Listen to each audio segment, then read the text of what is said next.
अच्छा भैया एगो और बात बा, जैसे कि खेसारी लाल यादव जी के फिल्म के ट्रेलर एगो लॉन्च भइल बा, जौना फिल्म के नाम बावे संघर्ष 2 भी बा, आ एगो और फिल्म बा फरिश्ते।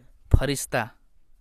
तो ई जौन दूगो ट्रेलर देखल जाता, भोजपुरी इंडस्ट्री के एगो लेवल थोड़ा सा उठल दिखाई देता कि हाँ भोजपुरी में कुछ आगे काम भइल बा।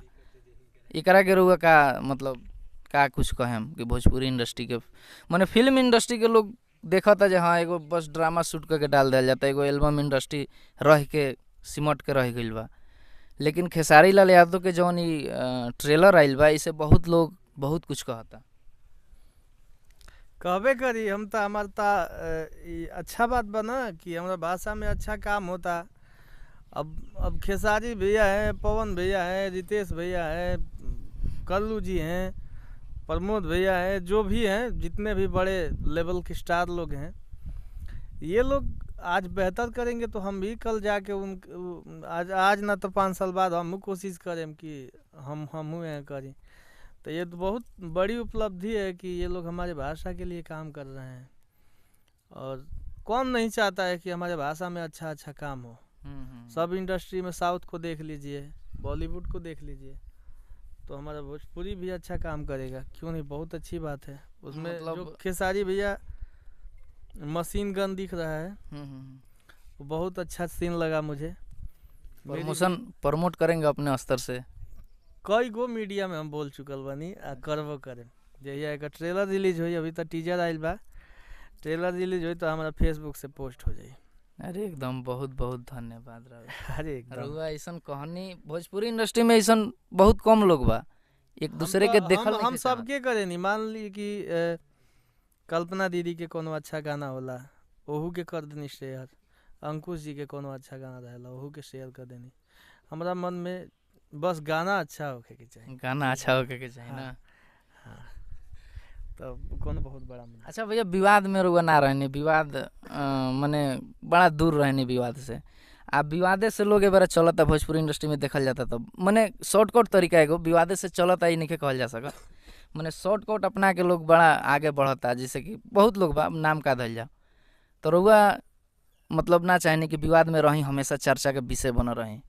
अगर विवाद वाला पब्लिसिटी हमरा लेवे के बाद हमरा ना चाहे पब्लिसिटी, विवाद वाला ना चाहे हमरा। लेकिन करे जाई विवाद होई तो अच्छा।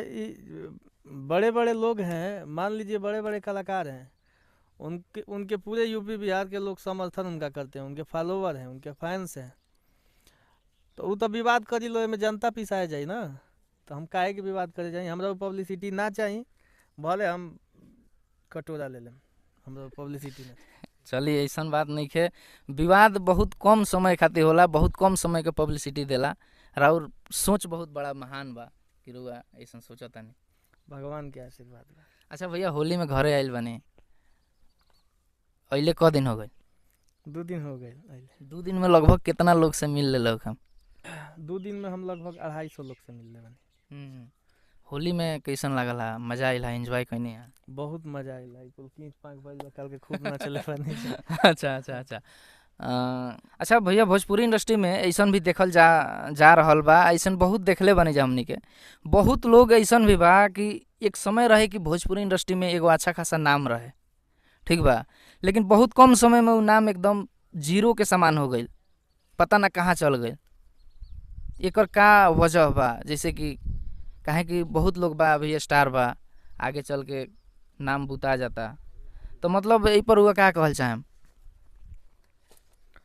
उ लोग का गलती कैले रहे बा, का सही कैले बा? केकर बात होता तो नाम दर नाम हम एगो बड़ा उदाहरण हम रख सकतनी अवधेश प्रेमी के। अवधेश प्रेमी एगो समय रहे कि अगर ऑर्केस्ट्रा में उनकर गाना ना बाजल तो बारात नहीं खे, बिना बारात हो जाए। लेकिन ये बेरा परिवर्तन इस संसार का नियम है, और परिवर्तन होते भी रहना चाहिए और होगा भी। इसको कोई बदल नहीं सकता है। कोई ज़रूरी नहीं है कि आज यहाँ विजय चौहान बैठा है तो कल भी यहाँ बैठा रहेगा। तो अब उनके साथ का प्रॉब्लम भाई से तो हमारे लिए जीवन में मिलल नहीं की अभी कबो। दिल्ली में दोनों जहाँ रहने जा, बाकी भेंट नहीं के भइल कबो। बाकी बाजा तो उनको गाना बाजा था सब कोई के, मने केहू के सिवान जिला में अब खेसारी भैया के बाजा था, तो छापरा में जाके नीलकमलो सिंह के बाजता है। लेकिन बहुत कम हो गइल बा, आखिर एकर कारण का हो कम भइल बा सकता? तो हो सकता ब्रेक ई कंपटीशन के मार्केट बा, हो सकता तनी दिन ब्रेक कैले हुई हन। अश्लीलता तो एकर रीजन नहीं हो सकत। एकर अश्लीलता रीजन नहीं है, काहे से कि अवधेश प्रेम यादव के हो सकता 2-4 गो गाना होखे तनी मनी गुदगुदावे वाला, बाकी उतना ज़्यादा अश्लील हम अभद्र गाना नहीं सुन ले। ओढ़निया ओढ़निया वाला उनका गाना बहुत अच्छा